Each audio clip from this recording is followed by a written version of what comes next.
नमस्कार, मी मोहिनी सोनार. आपण पाहताय TV9 मराठी. बुलेटिनमध्ये महाराष्ट्रासह देश-विदेशातल्या महत्त्वाच्या बातम्यांचा टॉप 9 पद्धतीने आढावा घेणार आहोत. सुरुवात करूयात मोठ्या राजकीय टॉप 9 बातम्यांनी. 15 ऑगस्टला मांस विक्री बंदीचा GR 1988 सालातला. आमच्या सरकारनं असा कोणताही निर्णय घेतलेला नाही. काही जण शाकाहारींना नपुंसक म्हणायला लागलेत. उद्धव ठाकरे मुख्यमंत्री असताना सुद्धा असे निर्णय झाले. फडणवीसांचा विरोधकांवर निशाणा. कुणी काय खावं हे ठरवण्यात सरकारला काही रस नाही. फडणवीसांचं विरोधकांना उत्तर. तर ठाकरेंच्या काळात सुद्धा असाच GR निघाला होता. विरोधकांनी मूर्खपणा बंद करावा, मुख्यमंत्र्यांचा खोचक सल्ला. महाराष्ट्राला तुम्ही काय नपुंसक बनवताय का? फडणवीसांनी मांस विक्री बंदीचे फतवे मागे घ्यावे. मांस विक्रीच्या बंदीवरून संजय राऊत आक्रमक. तर शिवरायांचे मावळे बाजीराव पेशवे सुद्धा मांसाहार करत होते. राऊतांचं वक्तव्य.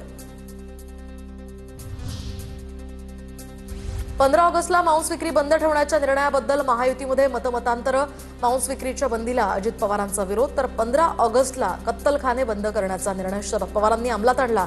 भाजपची प्रतिक्रिया. मांस विक्री बंदीवर कल्याण डोंबिवली महापालिका आयुक्त अभिनव गोयल ठाम. तर राज्य सरकारनं स्थानिक पातळीवर निर्णय घेण्याचे अधिकार दिलेले आहेत. हा निर्णय नव्यानं नाही तर जुनाच आहे. गोयल यांचं स्पष्टीकरण.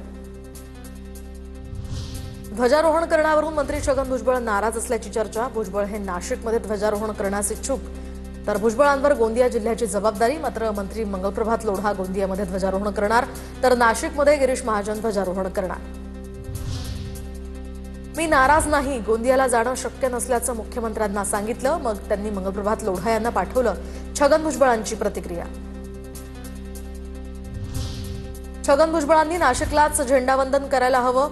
सिनियरिटीनुसार त्यांना मान द्यायला हवा. खासदार सुप्रिया सुळेंचं वक्तव्य.